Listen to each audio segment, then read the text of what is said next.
Good morning, guys. Today is Saturday. I'm going to be going over Friday's AM session and the exact trade I took to make $272 trading the Nasdaq. It was not as big of a trade as usual and as it could have been, but I'll explain why and I'll explain the improvements I'm going to take into next week as well, off the back of this trade, because there's always room for improvement when trading. Even if you're already profitable, there's always a way to make yourself more green for the week, and this week I could have been a lot greener. And I'm going to go into this full trade breakdown right now. So we're starting off all the way on the daily. I mean, obviously there's nothing to tell us going into this session. Let me just clear everything up. There's nothing to tell us going into this session that we are bearish at all. So clear bullish bias there. Go to the 4 hour. Again, clear bullish bias. And if you look here at the drawn liquidity at the time, we had this 4 hour trend line liquidity resting right there. So this was where I've got buy side liquidity marked up here. This was my clear drawn liquidity. Going into this session, I wanted to see this top high hit in the trend line liquidity, and I also wanted to see a tap into this unfilled daily fair value gap.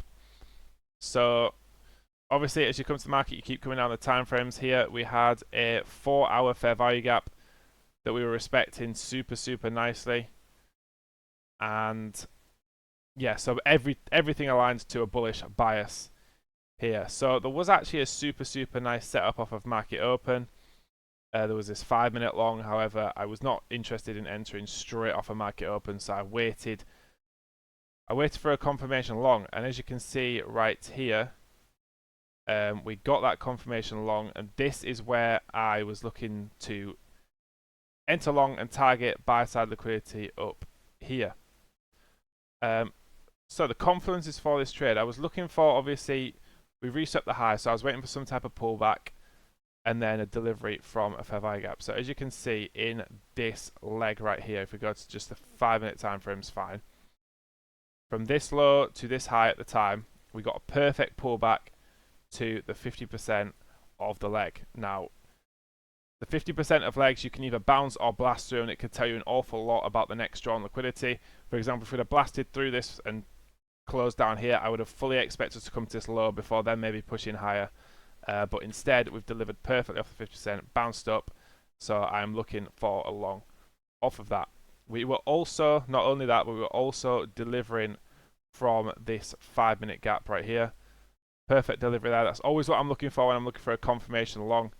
A delivery from a 5 or a 15 minute gap. As you can see at the time, we hadn't put in these 15 minute gaps, so I was perfectly happy to use these 15 minute gaps as breakaway gaps and enter off of the delivery from the 5. So the next confluence was looking for my entry model to show itself and for us to have good displacement. So the best time frame here, I looked through the 1, 2 and 3 minute time frames. Obviously there's no clean fair value gap on the 2 minute. The 1 minute was a bit messy as well. We had stacked gaps and this one was really high. So I got into the 3 minute here and we had a super clean singular fair value gap. And as you can see, we displaced it in 2 candles, displaced through it in 2 candles, closed above, and we got the entry here. Simply targeting the top of that trendline liquidity, and my stop loss was just a candle close back below, and then I put a hard stop to cover this low as well. Now, the way I manage this trade is the place I can improve on for the future. So what we had here was that we had this really obvious high here, which was inside of this hourly gap right here.